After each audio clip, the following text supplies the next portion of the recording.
श्री सत्यनारायणाची कथा अध्याय 4.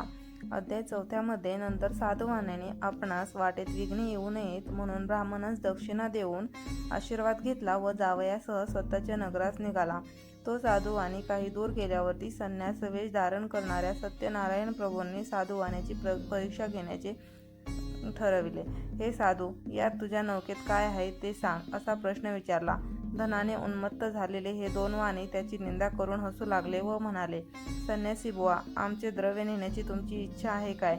आमची नौका वेली व पाने यांनी भरलेली आहे.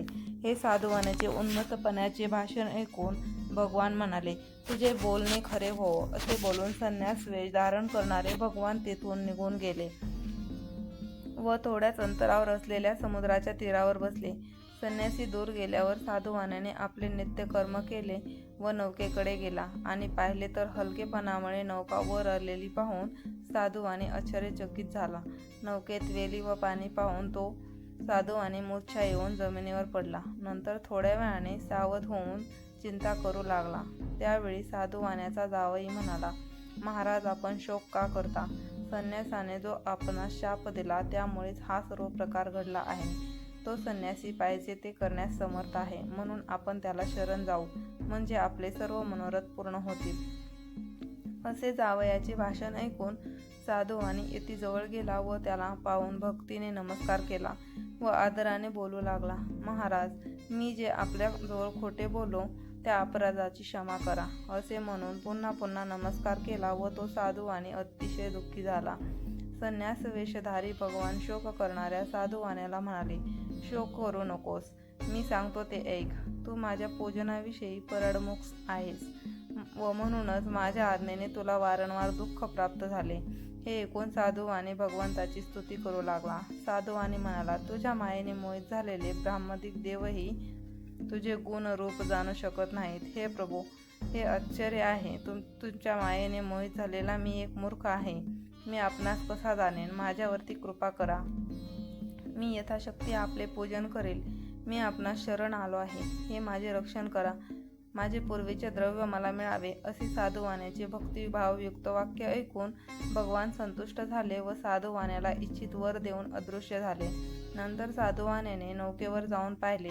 तो पूर्वीप्रमाणे नौका द्रव्याने भरलेली आहे असे दिसले व सत्यनारायणाच्या कृपेनेच हे सर्व मला मिळाले असे म्हणून साधुवाण्याने आपल्या बांधवांसह सत्यनारायणाचे यथासांग पूजन केले व सत्यनारायणाच्या कृपाप्रसादाने आनंदी झाला व प्रयत्नाने नौका नदीत लोटून आपल्या घरी गेला. नंतर साधुवाणी जावयाला म्हणाला, ही पहा माझी रत्नापुरी नगरी.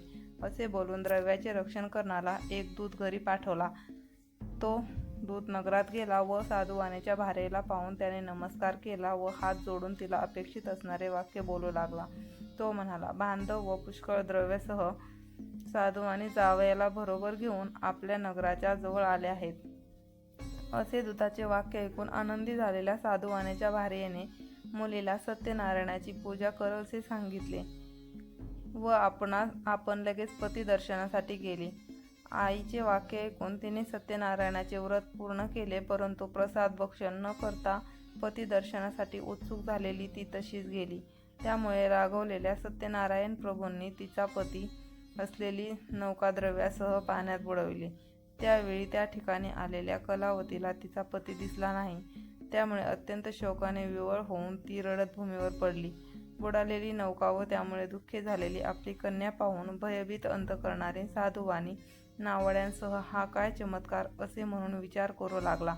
नंतर लीलावती आपल्या कन्येची ती अवस्था पाहून दुःखी झाली व आक्रोश करू लागली. आपल्या पतीला म्हणाली, अहो, एवढ्या थोड्या अवधीत नौकेसह कलावतीचा पती कसा अदृश्य झाला? कोणत्या देवाच्या अवकृपेमुळे हे झाले मला समजत नाही. नंतर तिने मुलीला पोटाशी धरले व रडू लागली. इतक्यात पती नाहीसा झाल्याने दुःखी झालेल्या कलावतीने पतीच्या पादुका घेऊन सती जाण्याचा निश्चय केला. धार्मिक व सज्जन असा तो साधुवाणी भार्येसह मुलीचे अशा प्रकारचे चरित्र पाहून अतिशोकाने संतप्त झाले व सत्यनारायणानेच नौका नाहीशी केली असेल, कारण त्याच्या मायेने मी मुग्ध झालो आहे. नंतर सर्वांना बोलवून साधुवाण्याने माझे मनोरथ पूर्ण झाल्यास मी सत्यनारायणाचे पूजन करेल असे सांगितले आणि सत्यनारायणाला पुन्हा पुन्हा साष्टांग नमस्कार घातले.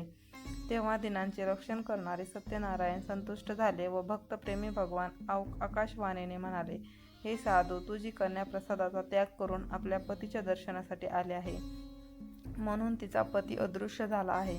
हे साधू, ही तुझी कन्या जर घरी जाऊन प्रसाद भक्षण करून येईल तर तिचा पती तिला प्राप्त होईल, यात शंका नाही. आणि पुन्हा बंदरात येऊन पाहते तो तिचा पती स्वजनांसह तिच्या दृष्टीत पडला.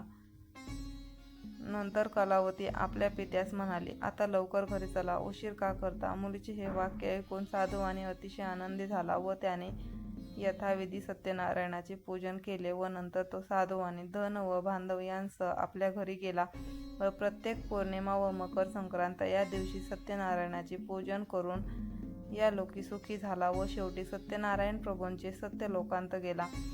या ठिकाणी सत्यनारायण कथेतील 4था अध्याय पूर्ण झाला.